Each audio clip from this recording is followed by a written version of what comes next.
¿Qué es esto? Es una brújula, la de tu padre. Tal vez te sirva para volver con ella.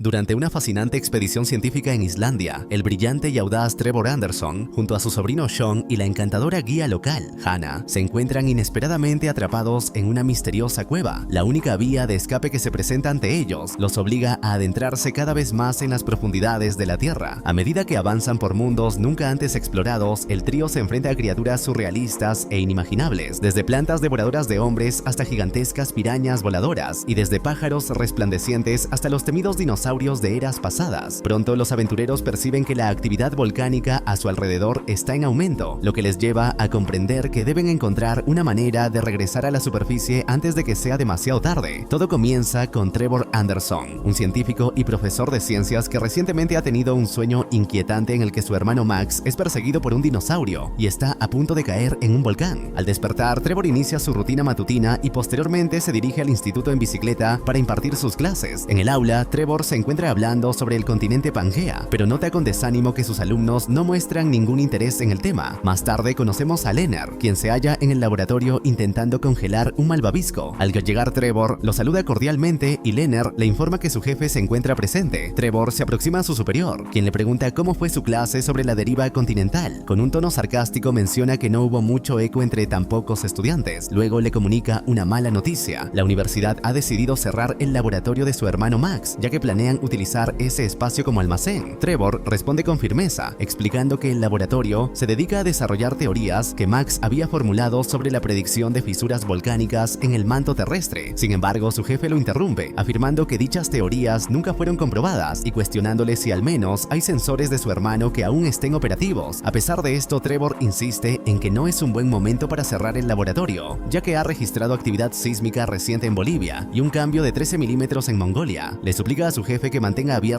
ese lugar, pues representa lo último que le queda de su hermano Max. Su jefe le recuerda que han transcurrido ya 10 años desde lo de Max, lamentando profundamente la situación actual. Tras un día especialmente difícil, Trevor regresa a su hogar y recuerda que su cuñada había planeado llevar a su sobrino para que se quedara con él unos días antes de partir hacia Canadá. Al llegar frente a su casa, se apresura a ordenar el lugar, pero la tarea resulta casi imposible, así que en un intento por disimular el desorden, cubre todo con una manta y se dirige a abrir la puerta para recibir a su cuñada. La recibe con un abrazo y le menciona que ha escuchado sus mensajes. Sin embargo, su cuñada le pregunta si acaso ya lo ha olvidado. Aunque Trevor intenta asegurarle que no es así, ella puede ver el gran desorden en su hogar. Finalmente, Trevor confiesa que sí lo ha olvidado, explicando que eso no significa que no desee pasar tiempo con su sobrino, a quien no ha visto en mucho tiempo. Pregunta cuántos días se quedará con él, y su cuñada le responde que serán 10 días. Ante esto, Trevor muestra una expresión de desagrado y pregunta si realmente habían acordado ese tiempo. Luego se dirige a saludar a su sobrino Sean, quien apenas le presta atención y lo saluda de manera obligada por indicación de su madre. La madre de Sean le entrega a Trevor una caja con algunas pertenencias de Max para que las guarde, lo cual añade una carga emocional a la situación ya delicada. Luego Trevor le comenta a Sean que pasarán un buen rato realizando las actividades que suelen disfrutar los chicos y le pregunta si le gusta el béisbol. Sean, sincerándose, le confiesa que odia ese deporte tanto como él, añadiendo que si hay refrescos en el refrigerador y televisión por cable, todo estará bien. Posteriormente, Sean menciona que tiene una gran colección de monedas, a lo que Trevor responde que es un proyecto en el que está trabajando. En ese momento, Trevor sostiene la caja que le entregó la madre de Sean. El joven le pregunta qué contiene, y Trevor le explica que se trata de un montón de pertenencias de un hombre extraordinario, refiriéndose a Max, el padre de Sean. Este último le dice que su madre no habla mucho sobre su padre, y Trevor le asegura que puede confiar en su palabra. Max era una de esas pocas personas excepcionales en todo lo que hacía. Mientras revisan el contenido de la caja, encuentran un yoyo. Sean se burla de este juguete, pero Trevor le advierte que no se ría del yoyo. En realidad, eso es física pura. Le explica sobre la fuerza centrífuga, la acción gravitacional y la energía potencial, y menciona que en tiempos remotos se utilizaba como arma en la casa. A continuación, Trevor descubre lo que solía ser el libro favorito de su hermano, la célebre obra de Julio Verne titulada Viaje al centro de la Tierra. Sean señala que ese libro estaba en su lista de lectura del verano, aunque nunca lo llegó a leer. Trevor le comenta que para Max ese libro no era solo una obra de ciencia ficción, era su fuente fuente de inspiración. Lo leía con frecuencia cuando Trevor era niño. Mientras hojea las páginas, se topa con algo curioso. Apuntes de su hermano sobre movimientos sísmicos de hace 10 años. Comienza a leer sobre la temperatura del magma en lugares como Mongolia, Bolivia y Hawái, quedando sorprendido por los datos. Con entusiasmo le dice a Sean que deben ir al laboratorio para investigar más al respecto. Trevor comparte con Sean una reflexión que le solía hacer su padre, Max. La física tectónica es la ciencia del presente, no del futuro. Los eventos sísmicos ocurren en momentos fugaces. En ese contexto, Trevor le señala a Sean que se encuentra en Hawái, Bolivia y Mongolia, y que las condiciones actuales son similares a las que se experimentaban en julio de 1997. Intrigado, Sean pregunta por qué hay tanto alboroto en torno a esa fecha, a lo que Trevor responde que fue el año en que Max desapareció. Luego, Trevor menciona a Sean que los registros que su padre dejó son idénticos a los datos que se están registrando en este instante. Sean, observando el mapa en el monitor, pregunta sobre las 4 luces rojas que ve. Trevor corrige a Sean indicándole que son 3. Sin embargo, Sean señala una nueva luz que acaba de aparecer en Islandia. Trevor asiente y dice que eso tiene sentido. Max había visto lecturas similares hace 10 años y viajó allí para investigar. Si las lecturas actuales coinciden con aquellas del pasado, es su única oportunidad para descubrir qué le ocurrió a su padre. Por ello, le pide a Sean su pasaporte, explicándole que, lamentablemente, tendrá que irse a Canadá antes de lo planeado. Confundido por la repentina urgencia de Trevor, Sean le pregunta sobre el viaje al centro de la Tierra. Trevor revela que está ocurriendo en este momento en Islandia y es allí donde deben dirigirse. Luego le pasa un libro y Sean pregunta si esas notas pertenecen a su padre. Trevor explica que él y Max habían discutido la posibilidad de la existencia de tubos volcánicos ocultos que se extienden hasta el manto terrestre y cree firmemente que eso fue lo que Max fue a buscar. A pesar de la insistencia de Trevor sobre la necesidad de partir hacia Canadá, Sean responde con determinación. Acaba de llegar y no puede deshacerse de él. Además, menciona orgullosamente que fue él quien vio la 4ª luz parpadeante. Aún tiene 10 días antes de tener que estar en Canadá, así que decide acompañar a Trevor en su viaje. Sin embargo, Trevor advierte que comprar un pasaje de última hora será muy costoso. Ante esto, Sean señala su colección de monedas como una posible solución. Así es como ambos deciden viajar a Islandia para investigar si todas estas coincidencias están relacionadas con la misteriosa desaparición de Max. En el avión, Trevor se esfuerza por descifrar algunas notaciones que su padre, Max, dejó en su libro. Le comenta a Sean que sospecha que hay un código oculto en los pares de letras y sugiere que podría estar relacionado con la tabla periódica, o tal vez podría referirse a un lugar o a un objeto específico. Mientras tanto, Sean comienza a investigar y descubre que se trata de un nombre islandés que su padre anotó en el libro. Este nombre corresponde a otro científico, quien es director de un instituto de vulcanología progresiva en Reykjavik, la capital de Islandia. Ante esta revelación, Trevor le dice a Sean que es muy probable que Max lo conociera y que sabía que sería una excelente idea llevarlo con él en esta travesía. Los dos viajan por carretera y Sean comienza a quejarse de que Trevor conduce demasiado despacio. Se siente ansioso porque inicie la gran aventura. Ante esto, Trevor le entrega un mapa y le pide que le indique su ubicación. Sin embargo, Sean le responde que están perdidos. Trevor insiste en que no están perdidos, solo necesita encontrar un instituto. Después de un tiempo, ambos hacen una parada frente a lo que parece ser una casa, aunque en realidad es el lugar donde se ubica el instituto. Al tocar la puerta, aparece una joven que se presenta como Hannah. Trevor se presenta como el profesor Anderson y menciona que vienen de Norteamérica. Luego le preguntan por el nombre del científico, pero Hannah les informa que falleció hace 3 inviernos. Intrigado, Trevor le pregunta si ella dirige el instituto, a lo cual Hannah responde que no hay ningún instituto. Sin embargo, Trevor señala un letrero en la parte trasera que indica la existencia de uno. Hannah explica que la vulcanología progresiva fue una idea fallida, similar al muro de Berlín. Al escuchar esto, Trevor indaga si ella trabajó con el científico, y Hannah revela que él era su padre. Finalmente, Hannah los invita a entrar y les ofrece preparar un té. Trevor le muestra el libro a Hannah y le explica que pertenecía a su difunto hermano Max. Creen que él pudo haber estado en contacto con su padre. En ese momento, Hannah menciona que Max era berniano. Intrigado, Sean pregunta qué significa ser berniano, y Hannah le responde que se refiere a alguien que considera que los escritos de Julio Verne son hechos reales. Sin embargo, ella aclara que lo que Verne producía era únicamente ciencia ficción, aunque una sociedad de creyentes lo veía como un visionario. Además, señala que su padre era el mayor berniano del grupo. Ante esto, Trevor defiende a su hermano, afirmando que Max no era un berniano. Hannah, sin embargo, abre el libro y muestra todas las anotaciones de Max. Luego también abre el libro de su padre y revela todos sus escritos, afirmando que los signos son exactamente iguales. Esto lleva a Sean a pensar que su padre estaba algo alucinado. Trevor, por su parte, responde que no conoció bien a su padre como para hacer tal afirmación y sostiene con firmeza que él no era miembro de ninguna sociedad secreta. Hannah, intrigada por la situación, les pregunta qué están haciendo allí. Trevor le explica que es científico y profesor y ha venido porque hay un sensor sísmico ubicado a 30 kilómetros al norte que desean revisar. Sin embargo, Hannah les informa que no hay ningún sendero hacia el norte. Como guía de montaña, les ofrece llevarlos si así lo desean. Los tres comienzan a escalar un volcán con con el objetivo de revisar el sensor sísmico. Mientras ascienden, Sean le comenta a Trevor que desea apartar a la guía. Sin embargo, Trevor le responde que él solo tiene 13 años, lo que Sean ignora. Luego, Hannah les advierte que tengan cuidado al pisar, ya que el monte Sneffels es extremadamente traicionero. Intrigado, Sean pregunta qué es el Sneffels y Trevor le explica que se trata del nombre de una montaña donde se dice que una persona encuentra un portal hacia el centro de la Tierra. Al llegar a la cima, encuentran el sensor sísmico. Hannah les pregunta qué debe hacer con él y Trevor le explica que debe acceder a una especie de caja negra que ha registrado cualquier actividad sísmica ocurrida durante los últimos 10 años. De este modo, podrán obtener información sobre Max y lo que hacía cuando desapareció. Sin embargo, en ese momento, una tormenta eléctrica se desata repentinamente. Pronto se dan cuenta de que es el sensor el que atrae los rayos. Los tres buscan refugio en una caverna cercana, pero de repente un rayo impacta en la entrada provocando un derrumbe y dejándolos atrapados en su interior. Hannah pregunta a todos si se encuentran bien y les recuerda que deben conservar la calma. Trevor, preocupado, comenta que debe haber casi 70 toneladas de escombros sobre ellos y que tardarían un mes en salir, así que comienzan a buscar una salida, pero todo está sumido en la oscuridad. En un momento de distracción, Trevor casi cae en un enorme vacío y Hannah le advierte que no está en su laboratorio estudiando rocas. Allí se trata de una situación de vida o muerte. Mientras exploran, se encuentran con un letrero que dice no pasar. Sin embargo, Hannah sugiere que esta advertencia podría significar que el vacío los lleva a una mina. Entonces, Trevor le quita una bengala a Hannah y le pide a Sean que encienda su reloj. Le dice que arrojará la bengala y le indicará cuántos segundos pasan hasta que toque fondo, pero a su alrededor ocurre un incendio, ya que las paredes contienen magnesio, un material inflamable. Ante esta situación, deciden lanzar otro objeto al vacío. Trevor arroja el objeto y cuentan casi 3 segundos hasta escuchar el impacto en el fondo. Con esto, Trevor calcula que hay unos 60 metros de profundidad, equivalentes a un edificio de 20 pisos. Hannah saca una soga y los tres comienzan a descender. Al llegar al fondo, se topan con las instalaciones de una antigua mina, donde hace 60 años ocurrió un trágico accidente que dejó 80 muertos y solo un sobreviviente. Sean pregunta a Trevor si había alguna referencia sobre una mina así en su libro, a lo que Trevor responde negativamente. Luego, Trevor interroga a Hannah si alguna vez pensó que su padre y Max podrían haberse equivocado. Hannah aclara que ella no es como su padre y que el mundo al que él pertenecía no tiene relación con ella. Más adelante se dirigen hacia un viejo generador de la mina. Trevor le advierte a Hannah que no lo toque porque podría explotar. Sin embargo, ella logra encenderlo, iluminando toda la zona. Se sienten aliviados y emocionados al pensar que al fondo podría haber una salida. Se suben a unos vagones y comienzan un recorrido por la mina, saltando obstáculos hasta alcanzar el final. Al llegar allí, creen haber encontrado la salida cuando entran por un pequeño agujero en la pared. Sean les muestra entonces una sorprendente cantidad de rubíes, esmeraldas y diamantes. Trevor explica que los cristales se forman con frecuencia en tubos volcánicos y Hannah añade que ese tubo podría ser el pasaje hacia la superficie, lo cual significa que no están lejos de salir. Lleno de entusiasmo por lo que observa, Sean comienza a extraer diamantes con avidez. Los tres pronto se percatan de que se encuentran sobre una delgada roca conocida como moscovita. Al sentir el peso sobre ella, la roca comienza a crujir, lo que lleva a Hannah a aconsejarle a Sean que camine exactamente por el mismo lugar por donde llegó y que lo haga con extrema precaución. Sin embargo, en un descuido, Sean deja caer un diamante que provoca una grieta en la roca, ocasionando que los tres caigan en un enorme agujero durante un prolongado lapso de tiempo. Mientras descienden, Sean pregunta qué podría haber en el fondo, y Trevor responde que lo más probable es que terminen en algún lugar imprevisto. Comenta además que las paredes de esos túneles podrían estar erosionadas por el agua que aún fluye, lo cual podría ayudar a frenar su caída, similar a la experiencia de un tobogán. Después de un tiempo considerable, finalmente llegan al fondo y tienen la fortuna de que un cuerpo de agua amortigüe su descenso, tal como había anticipado Trevor. Los tres comienzan a nadar por debajo de algunas rocas en busca de la superficie. En este momento, Hannah se encuentra en apuros casi ahogándose debido al peso excesivo de su mochila. Ante esta situación, Trevor decide regresar para ayudarla. Una vez que los tres logran ponerse a salvo, comienzan a observar lo que parecen ser estrellas en el techo de la caverna. Sin embargo, Trevor les aclara que se trata de un fenómeno diferente. A medida que se mueven, descubren que en realidad son pájaros brillantes. Intrigada, Hannah le pregunta a Trevor si alguna vez había visto esas aves resplandecientes, a lo que él responde afirmativamente, pero aclara que solo las había visto en un museo, ya fosilizadas. Se supone que estas aves se extinguieron hace aproximadamente 150 millones de años. Las aves, guiadas por un instinto desconocido, se dirigen hacia un túnel, y los tres deciden seguirlas. Pronto se encuentran ante un increíble paraíso subterráneo, y se dan cuenta de que han llegado al mismísimo centro de la Tierra. En ese momento, Trevor comienza a gritar emocionado que su hermano Max tenía razón, así como también el padre de Hannah. Ambos creían en un mundo que muchos consideraban imposible. Sean observa la escena y comenta que todo parece un terrario. Trevor le responde que efectivamente es un terrario situado a miles de kilómetros por debajo de la corteza terrestre. Un mundo dentro de otro mundo. Atraídos por la belleza del lugar, se acercan a una cascada, y Trevor les lee una parte de un libro que menciona cómo las cascadas que durante tanto tiempo sonaban a lo lejos ahora caen junto a las grandes rocas del cañón, serpenteando entre la roca infinita. Luego les dice a Hannah y Sean que alguien ya había estado allí y había visto todo eso. Alguien debió contarle a Werner sobre este lugar extraordinario. Ante esta revelación, Sean exclama que esto significa que una persona ya ha salido de allí, lo cual es lo mejor que ha escuchado en todo el día. Finalmente, Trevor le pregunta a Hannah si realmente esto no le vuela la mente. En este fascinante lugar pueden observar elementos realmente curiosos, como aves que poseen iluminación propia, gigantescos hongos fosilizados y un entorno iluminado por una enorme esfera de gas cuya naturaleza ni siquiera Trevor logra identificar. Tras explorar durante un buen rato este mundo completamente nuevo y sorprendente, se percatan de que no son los primeros en visitar este asombroso sitio. Trevor comienza a comparar las ilustraciones del libro de Julio Verne con lo que está presenciando en persona y se da cuenta de que son idénticas. Ante esta revelación, Hannah le comenta que eso significa que todo lo descrito en el libro es real. Trevor asiente y le responde que tal vez sea así. Intrigada, Hannah le pregunta si los peligros mencionados en el libro también son reales. Trevor admite que esa es precisamente una de las cuestiones que le inquieta en ese momento. En ese instante, Sean los llama y les muestra una guarida en un árbol. Mientras Sean y Trevor ingresan al lugar, Hannah decide explorar otro rincón del entorno. Al adentrarse en la guarida, Trevor se sorprende al encontrar objetos pertenecientes a la persona que estuvo allí antes y le dice a Sean que esos son pertenencias del personaje del libro de Werner. Eran lo más moderno hace un siglo. Por otro lado, mientras Hannah continúa su exploración, se topa con algo aún más extraordinario: las pertenencias de Max. Este hallazgo confirma que el padre de Sean no estaba loco y que realmente tenía razón sobre la existencia de este mundo. Mientras tanto, Sean y Trevor se dan cuenta de que la letra de las notas encontradas no corresponde al personaje del libro de Werner, sino a Max, el padre de Sean. Más tarde, Hannah llama a Trevor y le informa que cree haber encontrado a Max. Lamentablemente, al llegar, descubren que está muerto y deciden enterrarlo con respeto. Sean expresa que nunca tuvo la oportunidad de conocerlo, pero lamenta profundamente no haberlo hecho. Trevor le dice a Sean que ha encontrado algo que Max escribió y que desea que lo escuche con atención. La nota revela un mensaje conmovedor. Hoy es el tercer cumpleaños de Sean y hace 6 semanas Max prometió regresar a casa a tiempo para regalarle su primer bate de béisbol. Sin embargo, ahora se preocupa por no poder cumplir esa promesa. En la carta, Max comparte su deseo de haber llegado hasta allí para realizar un descubrimiento increíble que podría compartir con Trevor y el mundo. Sin embargo, ahora estaría dispuesto a renunciar a todo eso a cambio de poder ver a su hijo crecer y convertirse en el hombre valiente y honesto que sin duda llegará a ser. La nota concluye con una emotiva expresión de amor. Feliz cumpleaños, te amo. Atentamente, tu padre. La escena se torna aún más conmovedora cuando Trevor y Sean se abrazan, compartiendo un momento de profunda conexión y tristeza por la pérdida. Posteriormente, regresan a la guarida en el árbol, donde Trevor le comenta a Hannah que, según el diario de Max, se encuentran ubicados en esa vasta bolsa de aire rodeada de lava. Durante periodos de intensa actividad sísmica, el magma circundante convierte este espacio en un enorme horno. Ante esta revelación, Sean pregunta a Trevor si fue la elevada temperatura la causa de la muerte de su padre. Trevor le responde que Max había planeado una ruta de escape. Sus notas indican que las temperaturas en ese lugar pueden alcanzar hasta 93 grados, mientras que el ser humano solo puede sobrevivir hasta los 57 grados. Pronto se dan cuenta de que la temperatura está aumentando rápidamente. Sean pregunta qué deberían hacer a continuación, y Trevor sugiere que sigan el plan que Max dejó escrito entre sus notas. Este plan consiste en cruzar el océano hacia el norte de su posición actual, donde hay un Haisek, un manantial de agua expulsada violentamente, junto a un río que podría utilizarse para regresar a la superficie. Por lo tanto, Trevor afirma que deben cruzar el océano, buscar el Haisek y luego ascender hasta la cima. Sin embargo, reconoce que no será una tarea sencilla. Si la temperatura sigue aumentando, toda el agua se evaporará. Sean pregunta cuánto tiempo les queda antes de que eso suceda, y Trevor le responde que tienen 48 horas. Hannah pregunta cuál es la manera más rápida de cruzar el océano. Gracias a una ilustración que encuentran en el libro, comienzan a construir una balsa utilizando vegetación lo más rápido posible, conscientes de que el tiempo corre en su contra. Mientras trabajan en la balsa, Trevor le entrega a Sean una brújula que pertenecía a Max. Le recuerda cómo su madre se la regaló para asegurarse de que siempre encontrara el camino a casa, y le dice que tal vez ahora le sirva para regresar con su madre. Sean agradece sinceramente este gesto y le dice a Trevor cuánto lo valora, a lo que Trevor responde que él también siente lo mismo y le explica que allí la polaridad es inversa, es decir, el norte se convierte en sur y el sur en norte. Por lo tanto, deben dirigirse al norte del océano, lo cual implica ir hacia el sur. Después continúan con la preparación de la balsa y, al finalizar, se lanzan a navegar, siendo impulsados por una vela que recuerda al estilo de un cometa. En ese momento, una de las brillantes aves que los acompañan les brinda su compañía. Hannah les informa que la corriente los está llevando en la dirección correcta y sugiere bajar la vela. Sin embargo, Trevor se opone, argumentando que no pueden hacerlo, ya que la temperatura alcanza los 43 grados centígrados y sigue en ascenso. Por lo tanto, deben acelerar su marcha y pide que no se baje la vela. En alta mar, una tormenta los sorprende. Hannah observa que algo se mueve en el agua y de repente un cardumen de peces prehistóricos los ataca. En ese preciso instante, suena el teléfono de Sean y si pensaban que no había señal, estaban equivocados. Al contestar, descubre que es su madre quien llama. Sean le comenta que se encuentra en un viaje de pesca. Sin embargo, en medio de esta conversación, uno de los temibles peces se traga el teléfono. Pero eso no es todo. De repente también aparecen unos monstruos marinos que devoran a los peces. Aterrados por la situación, deciden cambiar la dirección de la vela para escapar del caos. Justo cuando parecen estar saliendo de este desorden, Hannah sufre un pequeño accidente con las líneas del barco. Sean intenta sostenerlas, pero el viento hace que la soga de la vela se desprenda de la balsa. A pesar de sus esfuerzos por controlar las cuerdas de la vela, el viento es tan potente que lo arrastra volando. Trevor le grita que no se suelte y lamenta no haber podido ayudar a su sobrino en ese crítico momento. Finalmente, Sean no sufre ningún daño, ya que despierta en la orilla del mar. Al principio se asusta al ver un pez prehistórico, pero afortunadamente solo se trata de un cadáver. Comienza a llamar a Trevor, quien es guiado por un brillante pajarito. Sean le pregunta al ave si sabe dónde puede encontrar agua, mientras se reprocha a sí mismo por hablar con un pájaro. Sin embargo, el resplandeciente pajarito lo conduce hasta una fuente de agua. Él está muy sediento debido a las altas temperaturas que continúan en aumento. Por otro lado, Trevor y Hannah ya se encuentran en tierra firme y se dirigen hacia el río, ya que se supone que Sean también irá en esa dirección. Mientras tanto, Sean avanza con la ayuda de una brújula. Por suerte, Trevor ya le había advertido que en ese lugar los polos son opuestos y que si desea ir al norte, debe apuntar su brújula hacia el sur. Hannah y Trevor deciden descansar un momento mientras notan que la temperatura sigue aumentando. Hannah le asegura a Trevor que lo encontrarán pronto. A continuación, Trevor le ofrece el poco agua que les queda. Aunque ella le responde que les hará falta más adelante, él insiste en que debe beberla. En ese instante, Hannah es atrapada por una planta carnívora y Trevor la rescata dándole varios puñetazos a la planta hasta lograr despegarla de su raíz. Mientras tanto, Sean continúa avanzando hacia el río y se da cuenta de que se encuentra en un campo magnético donde hay una especie de puente formado por rocas magnéticas. Decide cruzarlas con cuidado, pero la inestabilidad de las rocas provoca que dos de ellas se volteen y otras dos se le escapen. El pajarito observa esta situación hasta que finalmente Sean logra cruzar con éxito el puente. Por otro lado, Trevor y Hannah ya han llegado al río, pero aún no logran encontrar a Sean. Ante esta situación, Trevor decide ir en su búsqueda. Se siente culpable por lo ocurrido y le dice a Hannah que debe salvarse. Ella le responde que lo esperará en el río mientras pueda resistir, y ambos comparten un beso. Trevor, intrigado por la acción, le pregunta a Hannah por qué fue ese beso, a lo que ella responde que es por si acaso. Una vez que Sean ha cruzado el puente, continúa avanzando, pero de repente escucha un aterrador gruñido. Al levantar la vista, se encuentra nada menos que con un dinosaurio y su baba viscosa. El dinosaurio comienza a perseguirlo, y el pobre Sean corre a toda velocidad hasta que se refugia en una especie de caverna. Justo detrás de esta caverna se encuentra Trevor, quien escucha los gritos de Sean. Sin dudarlo, rompe la pared y cuando el dinosaurio está a punto de devorar a Sean, logra rescatarlo en el último momento. Ahora, ambos son perseguidos por el dinosaurio, pero Trevor divisa a lo lejos que el suelo está compuesto de moscovita. Decide correr en esa dirección para atraer al dinosaurio tras de él y así llevarlo hacia su final. A pesar del peligro inminente, Trevor logra salvarse de manera milagrosa. Luego, Sean y Trevor llegan al río, pero como el agua hierve, no pueden avanzar río abajo. Afortunadamente, aparece Hannah con una calavera de dinosaurio que les sirve como balsa. Ahora, reunidos nuevamente, se dirigen río abajo en dirección a un tubo volcánico en forma de geyser que los llevará a la superficie. Sin embargo, al avanzar por el río, se percatan de que el agua se ha evaporado casi por completo. Cuando finalmente llegan al tubo volcánico, ya no hay suficiente agua para generar el geyser. Dentro del tubo se dan cuenta de que la lava que está por debajo de ellos comienza a ascender, amenazando con carbonizarlos. En ese momento notan que las paredes están húmedas, lo cual sugiere que detrás de ellas hay agua almacenada. Además, descubren que las paredes contienen magnesio, un material altamente inflamable. Con esta información en mente, deciden utilizar unas bengalas para intentar encender el magnesio y provocar una explosión que libere el agua. En su primer intento fracasan porque la pared está demasiado húmeda. En el segundo intento, Trevor desciende un poco más, pero la pared sigue húmeda y nuevamente no logran encenderla. Mientras tanto, la lava continúa ascendiendo amenazadoramente. En un último esfuerzo y utilizando su última bengala, Trevor baja aún más atado con una cuerda. En esa posición boca abajo, se da cuenta de que al otro lado de la pared hay un espacio seco. Sin otra opción viable, decide arriesgarse y lanza la bengala. Cuando lo hace, el magnesio parece encenderse momentáneamente, pero luego se apaga. Los tres sienten una profunda tristeza al pensar que todo indica que van a morir allí. Sin embargo, de repente el magnesio vuelve a encenderse con gran fuerza. La pared se rompe y libera una enorme cantidad de agua. Al hacer contacto con la lava, se produce una explosión de vapor que eleva a Trevor, Hannah y Sean en la calavera de dinosaurio hacia la superficie. Los tres logran salir a la superficie a través de una explosión volcánica del monte Vesubio en Italia. Durante su descenso, accidentalmente destruyen un videoclub, lo que provoca la ira de su dueño. Sin embargo, Sean recuerda que tiene unos diamantes y decide regalarle uno, lo que sorprende al propietario y logra calmar su enfado. Una vez en Estados Estados Unidos, Trevor toma la iniciativa de financiar el laboratorio que estaba a punto de ser clausurado, comprándolo él mismo. La película concluye con Trevor y Hannah viviendo juntos, mientras se despiden de Sean, quien se prepara para mudarse a Canadá. Antes de partir, Sean saca de su mochila el pajarito brillante que lo ayudó en su aventura en el centro de la Tierra. A pesar de su deseo de que el ave permanezca a su lado, Sean decide dejarla ir, reconociendo que su libertad es lo más importante. Y si pensaban que la aventura había terminado con el descubrimiento del centro de la Tierra, se equivocan. Sean Anderson, lleno de determinación y curiosidad, no se detiene ahí. En esta ocasión se embarca en una búsqueda épica para encontrar a su abuelo desaparecido, junto a su padrastro Hank, un excéntrico piloto de helicóptero, y su encantadora hija. Sean se adentra en una isla misteriosa que alberga criaturas fantásticas, paisajes deslumbrantes y peligros inesperados. ¿Saldrán con vida de esta peligrosa aventura? Todo comienza en medio de una intensa persecución policial, donde un joven en motocicleta es el objetivo. Sin embargo, el chico sufre un accidente y cae en una piscina. Este joven resulta ser Sean Anderson, quien ahora tiene 17 años. Los oficiales lo detienen y, en ese momento, llega Hank, el padrastro de Sean. Un oficial informa a Hank que Sean se introdujo en una base de satélites y luego ingresó su moto en la piscina de una familia. Además, menciona que logró convencer a los propietarios de no presentar cargos en su contra. Posteriormente, Hank lleva a Sean a casa, donde su madre lo recibe y le exige explicaciones sobre por qué se metió en una base de satélites en medio de la nada. Sin embargo, Sean, con un tono despreocupado, le responde que no es nada grave. Su madre se indigna y pregunta cómo puede considerar que es trivial el hecho de que la policía lo llame a medianoche. Hank le dice a Sean que deben hablar sobre lo sucedido, pero Sean replica que nadie le ha dado permiso para intervenir. Hank le responde que sin esa intervención estaría en la cárcel en este momento, a lo que Sean contesta que ya está encarcelado de cierta manera. Además, reprocha a ambos que él no pidió ser alejado de la escuela y de sus amigos. Luego, Sean se encierra en su habitación. Allí vemos los artículos relacionados con su viaje al centro de la Tierra. Ha evolucionado hasta convertirse en un auténtico berniano. Gracias a las aventuras vividas con su tío Trevor, ha formado un equipo para rastrear lo que Julio Verne denominó la isla misteriosa. Un día logró captar señales de radio codificadas en código Morse. Mientras intenta descifrar el mensaje, Hank entra con la intención de iniciar una conversación amistosa y le pregunta qué es todo aquello, señalando lo que hay sobre la mesa. Pregunta si se trata de un criptograma en código Morse. Sean confirma que así es, y Hank le explica que una sílaba corresponde a puntos y 2 sílabas son guiones. Menciona que eso lo aprendió en la marina. Sean responde con entusiasmo y le pregunta qué dice. Hank indaga sobre el propósito del mensaje, pero Sean explica que es complicado. Le cuenta que hace unas noches recibió una señal de radio proveniente de algún lugar indeterminado, donde ciertas palabras se repetían. Eran personajes de los libros de Julio Verne. Por lo tanto, concluye que el mensaje fue enviado por un berniano y su equipo no logró captar el mensaje completo. Por esa razón fue a la base de satélites para aumentar la señal. Alguien envió ese mensaje y él está decidido a resolverlo. Es algo importante para él. Hank le comenta a Sean que tiene una idea y le propone resolver el misterio juntos. Hank se pone a descifrar el código Morse y le dice que la primera parte indica que la isla es real. Sean se sorprende y le pregunta si está bromeando, a lo que Hank responde que no, que eso es lo que dice. Sean, emocionado, exclama que es increíble, ya que eso significa que han encontrado la isla. Hank le pregunta cuál isla, y Sean le muestra un libro mencionando la isla misteriosa, que los bernianos han buscado durante años. Luego le pregunta a Hank qué dice el resto del código. Hank descifra la siguiente parte: hijo de Steck, 1883. Sean se pone a pensar sobre su significado, pero Hank le sugiere que lo considere en inglés. Inmediatamente Sean responde que se refiere a Robert Louis Stevenson, aunque señala que nació en otra fecha. Hank sugiere que tal vez no se trate de una persona, a lo que Sean concluye que podría ser un objeto. Se dirige hacia una caja en busca de un libro y encuentra La Isla del Tesoro, escrito por Robert Louis Stevenson en 1983. Luego Sean pregunta a Hank qué dice la siguiente parte del código. Hank responde: el apellido que al final rápido irá dejó una historia que Lemuel sabrá. Sean se cuestiona si podría referirse a un corredor, y Hank menciona que su apellido podría ser Fast. Entonces a Sean se le ocurre el nombre de otro autor llamado Jonathan Sweet, quien escribió sobre otra isla. Ambos coinciden en tener 3 libros de diferentes autores y sobre distintas islas. Sin embargo, Sean sugiere que tal vez los 3 libros hablen de la misma isla, lo cual explicaría por qué no han podido encontrar la isla misteriosa, porque no han utilizado los otros textos. Deciden buscar el mapa de cada libro. Sean observa que los mapas son distintos, pero entonces a Hank se le ocurre unir los 3 mapas para formar un croquis completo de una isla misteriosa en el Pacífico cerca de un lugar llamado Palaos. Además, menciona que en la Marina ganó un premio por descifrar códigos. Sean insiste en que deben ir a ese lugar. Sin embargo, Hank expresa su preocupación porque Sean faltará a clases. Ante esto, Sean le responde que es un buen estudiante y que no importaría faltar unos días. Hank le pregunta a Sean si realmente cree que podrá viajar al otro lado del mundo para ver a un bromista que está jugando con un radio de onda corta. Sin embargo, Sean le aclara que no se trata de un simple bromista, sino de Alexander Anderson, su abuelo. Hank, sorprendido, le pregunta cómo puede estar tan seguro de que él lo envió. Sean responde que es muy lógico. Alexander es el lerniano original de la familia, ha buscado la isla misteriosa durante la mitad de su vida y nadie tiene noticias de él desde hace 2 años. Es evidente que debe estar en problemas y que él debe encontrarlo. Hank se opone, afirmando que no permitirá que Sean vaya a salvarlo, al menos no solo. Le recuerda que, le guste o no, sigue siendo un niño. Sean comprende la preocupación de Hank y reconoce su deseo de hacer feliz a su madre, lo cual valora profundamente. Sin embargo, le pide que se enfoque en su constructora, en pagar la hipoteca y en preguntarle cómo ha estado su día, porque él está bien, y le guste o no, eso es más importante que cualquier otra cosa. Luego, Hank conversa con la madre de Sean y le relata lo que han descubierto, explicándole que parece que el mensaje fue enviado por su abuelo. Sean menciona que este desapareció hace un par de años, pero la madre responde que no cree ni una palabra del abuelo de Sean, argumentando que es un hombre que se fue en el momento en que su familia más lo necesitaba. Sin embargo, Hank insiste en que Sean debe realizar ese viaje, ya que necesita una figura masculina en su vida, alguien que lo apoye y comprenda sus acciones. Cuando descifraron ese código, fue la primera vez que lograron conectarse durante más de 5 minutos. La madre de Sean sugiere que mejor lo acompañe a otra isla, como Hawái, pero Hank le asegura que él acompañará a Sean. Le dice que cuando este se dé cuenta de que la isla no es real y de que su abuelo no está allí, él estará a su lado para apoyarlo en su tristeza, y así toda esa situación llegará a su fin. Hank le muestra a Sean el pasaje de vuelo, y Sean se sorprende al decirle que irá a Palau. Sin embargo, Hank le muestra otro pasaje y le informa que lo acompañará. Ambos pronto llegan a la isla de Palau, ubicada al otro lado del mundo, pero se encuentran con un problema. Nadie quiere llevarlos mar adentro hacia las coordenadas indicadas, pues comentan que es un lugar donde abundan tornados y tormentas eléctricas. No obstante, pronto se topan con un guía turístico llamado Gabato, quien se ofrece a llevarlos a cambio de $1000. Les asegura que les encantará la experiencia, ya que ha llevado a cientos de personas al mar y casi siempre ha regresado con ellas. Sean y Hank se sorprenden al ver el helicóptero que los llevará. Hank bromea diciendo que es más seguro el Titanic. Luego, Gabato les presenta a su hija Kailani. Hank comenta a Sean que ese helicóptero no funcionará y está decidido a irse. Sin embargo, Sean, entusiasmado por la belleza de Kailani, se presenta ante ella como un científico explorador y luego le presenta a Hank. Después, Sean le muestra las coordenadas del lugar al que desea ir, pero Kailani le advierte que no podrán llegar en ese helicóptero, ya que el lugar es peligroso. Gabato habla a solas con Kailani y le menciona que ellos están dispuestos a pagar los $1000 americanos, lo cual ayudará con sus estudios universitarios. Por ello, Kailani decide cobrarles $2000. Hank se niega a aceptar esa cantidad, entonces Kailani aumenta su precio y les dice que serán $3000, deseándoles suerte porque nadie más los llevará. Finalmente, Hank accede. Después de navegar varias millas mar adentro, llegan al lugar de las tormentas. Kailani sugiere que deben rodear la tormenta, pero Sean le responde que, según las coordenadas, ahí es donde se encuentra la isla. Kailani insiste en que no hay ninguna isla en esa ubicación. A medida que se acercan cada vez más, la tormenta se intensifica y ya no les permite escapar. El miedo a la muerte se apodera de todos. Finalmente se estrellan y el helicóptero se desintegra, pero ellos caen a tierra sanos y salvos. Sean pronto se da cuenta de que han aterrizado en la famosa isla misteriosa. Hank le dice que tenía razón y que es increíble haber llegado. Todos comienzan a buscar los objetos que lograron salvar. Luego encuentran una cueva que los conduce a una inmensa jungla repleta de animales descritos en un pasaje de Los viajes de Gulliver. Las especies que normalmente son pequeñas han crecido en tamaño, como las mariposas o las abejas, mientras que las comúnmente grandes han disminuido, como los diminutos elefantes. Más adelante, Sean señala un humo a lo lejos y les dice que ahí debe estar su abuelo. Se dirigen hacia el lugar donde debería estar el vuelo de Sean, pero Kailani expresa su esperanza de que su abuelo esté bien. Ella y su padre deciden regresar a la playa para hacer un SOS en la arena, tal vez con algas. Sean les responde que hay un devastador huracán las 24 horas del día y que nadie verá esa señal de socorro. Hank asiente y dice que Sean tiene razón, deben permanecer juntos. Cuando encuentren al abuelo de Sean, podrán pedir ayuda con su radio. Kailani acepta, pero le advierte a Sean que si algo les sucede, lo culpará a él.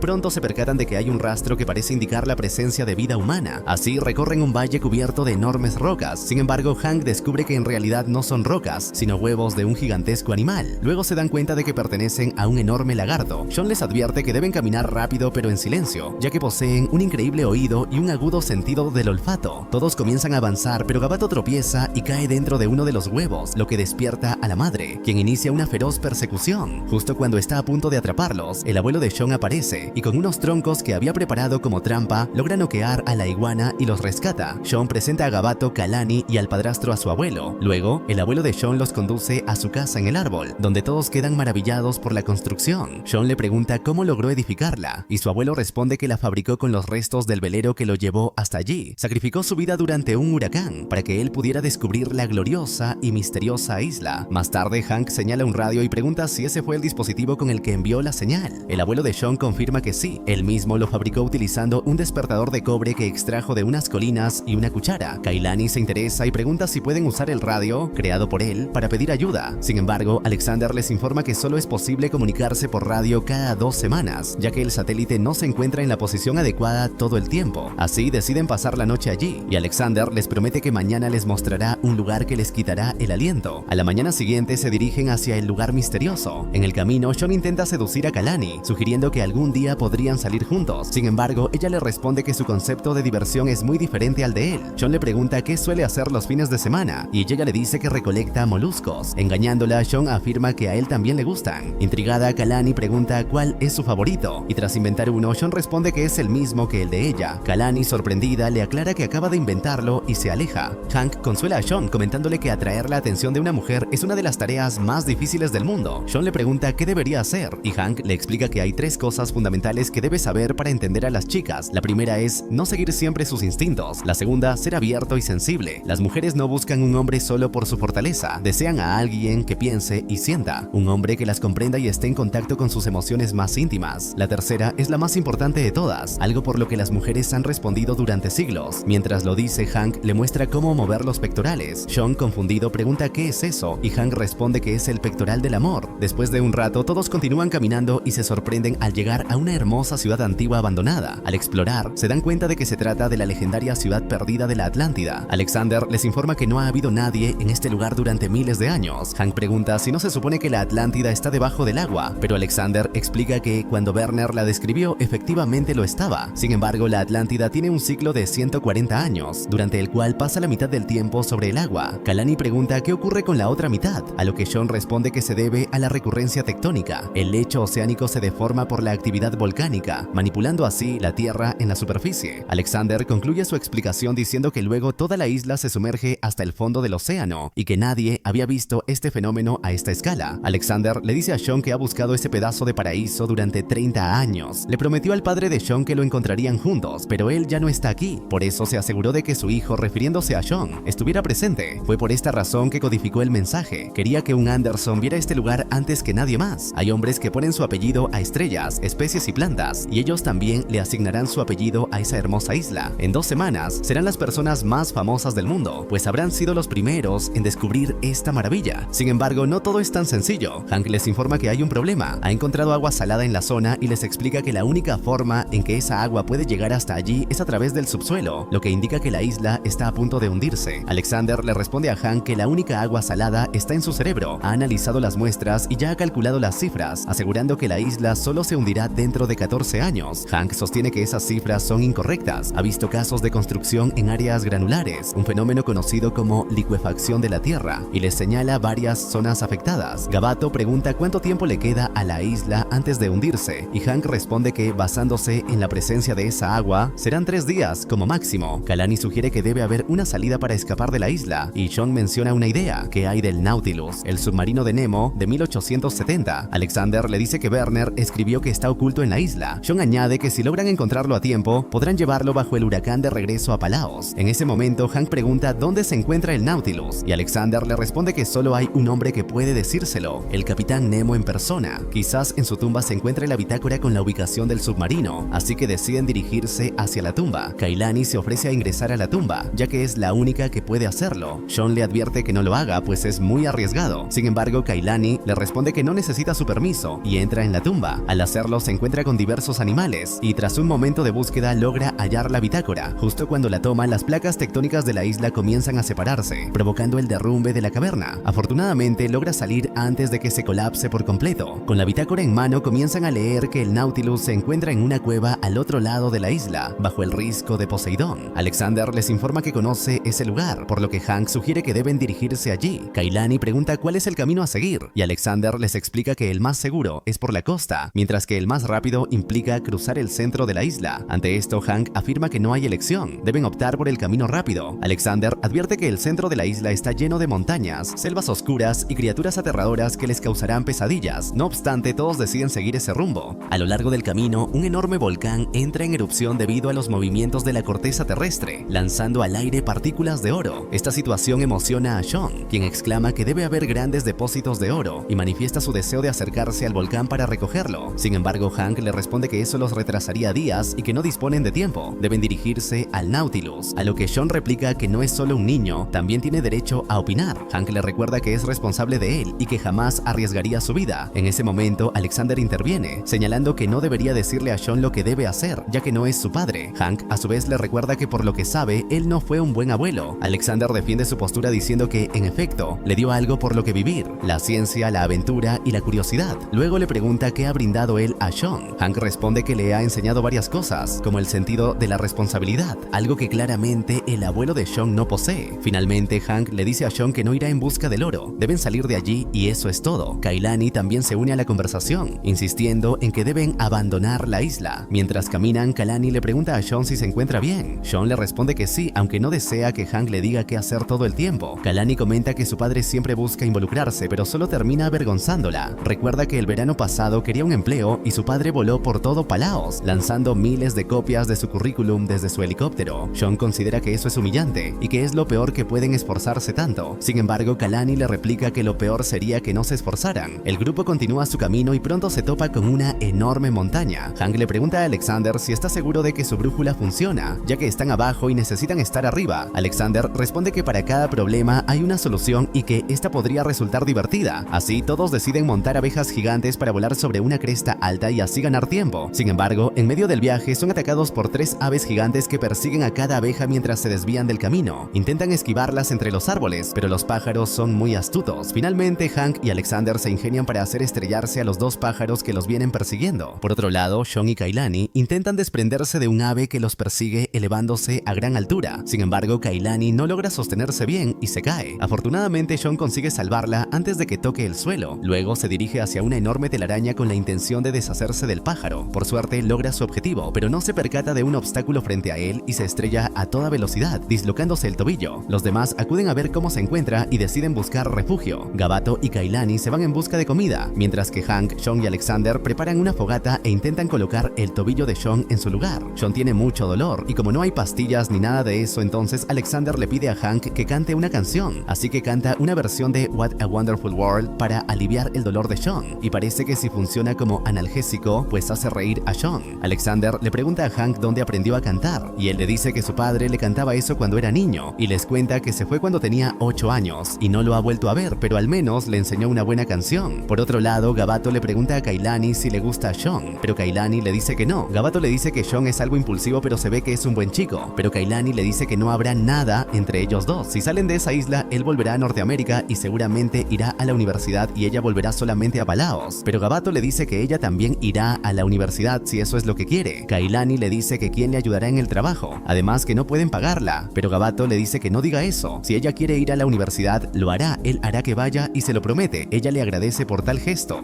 Las palabras de Kailani conmocionan a Gabato, quien por la noche decide abandonar al grupo para ir al volcán a traer un poco de oro y así poder darle a su hijo un mejor futuro. A la mañana siguiente, Sean se despierta y ve que el agua llegó más rápido de lo que esperaban. Hank les dice que la licuefacción se triplicó por la noche. Kailani pregunta qué significa eso, y Hank le dice que eso significa que la isla se hunde más rápido de lo que creía. Alexander le dice que él había dicho que solo tomaría un par de días para que se hunda, pero Hank le dice que ahora solo serán un par de horas, así que tienen que apresurarse por ir al submarino. Pero el problema aumenta cuando Kailani se da cuenta de que su padre no está, y rápidamente se da cuenta que fue en búsqueda del oro en el volcán, ya que anoche le prometió enviarla a la universidad, y Kailani les dice que tiene que ir por él, y que mejor ellos vayan al submarino, pero Sean le dice que no irá sola, irá con ella. Hank le dice que se dislocó el tobillo, son 6 kilómetros que tiene que recorrer, pero Sean le dice que no importa, estará bien. Alexander le dice que Hank tiene razón, no está en condiciones para viajar. Sean le dice que Kailani no puede ir sola, así que Alexander le dice que él irá con ella ya que fue el que lo llamó a esa isla, y es su culpa que ahora se encuentre en ese pantano. Le dice a Hank que lleguen al Nautilus cuanto antes y luego los encontrará en un lugar específico. Así que mientras Alexander y Kailani van tras Gabato, Sean y Hank se dirigen al risco de Poseidón. Por otro lado, mientras Gabato camina hacia el volcán, se encuentra con fragmentos de oro y comienza a excavar. Mientras tanto, Sean y Hank llegan al lugar donde se supone que debe estar el submarino, pero no hay nada. Recuerdan que el agua está inundando la isla y de repente a Hank se le ocurre una idea. Le propone a Sean que deben bucear. Así, improvisan tanques de oxígeno utilizando unas bolsas de aire. Simultáneamente, Kailani encuentra a su padre intentando mover una gran piedra de oro. Gabato le pregunta qué hace allí y le recuerda que debería estar en el Nautilus. Kailani le insiste en que debe detenerse, pero Gabato le responde que con esto podrá enviarla a la universidad y ofrecerle una vida diferente. Sin embargo, Kailani replica que tendrán toda la riqueza necesaria mientras estén juntos y le sugiere que es hora de regresar a casa. Sean y Hank se sumergen a 50 pies de profundidad y al fondo divisan el submarino. Sin embargo, en ese momento aparecen enormes anguilas eléctricas que comienzan a obstaculizar su operación. Por otro lado, Alexander, Gabato y Kailani se encuentran perdidos, ya que la brújula ha comenzado a fallar. A Alexander se le ocurre una idea. Las arañas tejen sus telas de araña orientándose hacia el sur, por lo que pueden guiarse a partir de eso. De inmediato localizan una gigantesca araña y comienzan a caminar en su dirección. Sin embargo, la situación se agrava cuando un terremoto comienza a hundir aún más la isla. De regreso con Sean y Hank, nos damos cuenta de que han logrado escapar de las anguilas y han ingresado al submarino. Hank le dice a Sean que deben encender el submarino e ir en busca de los demás, pero este no arranca. Entonces, Hank le informa a Sean que se encargará de repararlo. Tras revisar, le explica que las baterías tienen 140 años y necesitan corriente. En ese momento, Hank tiene una idea. Saldrá a bucear y enganchará un cable a una anguila. Sean le advierte que es una verdadera locura, pero Hank está decidido a hacerlo. Sean, preocupado, le dice que tenga mucho cuidado y que necesita que regrese. Se pone nostálgico y le confiesa que muchas personas lo han dejado en la vida y no quiere que él sea uno más. Hank, por su parte, le recuerda que antes de venir, le prometió a su madre que cuidaría de su hijo, pero ahora no solo es el hijo de ella, también es su familia, y promete que volverá por él. A medida que Alexander, Gabato y Kailani se acercan al risco de Poseidón, el volcán genera flujos de lava y expulsa bombas de lava en llamas. La isla está a punto de hundirse y parece que todo ha llegado a su fin. Sin embargo, para fortuna de todos, Hank logra arponear una anguila, transmitiendo corriente a las baterías y encendiendo la máquina. Sean y Hank llegan pilotando el Nautilus justo a tiempo para rescatar a los demás, quienes ya se encuentran bajo el agua, ya que no quedaba suelo firme. Hank le pide a Gabato que tome el mando del submarino mientras se alejan de la isla. Gabato expresa su incertidumbre, pero Sean le asegura que él los trajo y por lo tanto puede sacarlos. Hank le indica que cuando le dé la señal debe presionar un botón. A continuación, Hank lanza un misil para destruir los obstáculos que tienen al frente. Finalmente, al alejarse de los peligros, todos celebran y Kailani besa a Sean en agradecimiento por su valentía al rescatarlos. Gabato les comenta que está inmensamente feliz en este momento, que no podría ser mejor, y Alexander responde que solo podría mejorar si logran apartarse del rumbo de ese arrecife. 6 meses después, se revela que Kailani asiste a la universidad y ha comenzado una relación con Sean, mientras que Gabato se enriquece cada vez más al ofrecer recorridos en alta mar con el Nautilus. A pesar de su éxito, Gabato sigue preocupado por su hija y la llama con frecuencia, aunque ella lo tranquiliza asegurándole que está bien. Kailani visita la casa de Sean, donde se encuentra con Hank y Liz, quienes celebran su cumpleaños. Alexander llega como sorpresa, llenando de alegría a todos, y le regala a su nieto un ejemplar de la Tierra a la Luna. Posteriormente les propone un viaje familiar a la Luna. La última escena muestra cómo la cámara se aleja de la casa, cruzando la atmósfera, los satélites y los asteroides, hasta culminar con un plano completo de la Luna y la Tierra.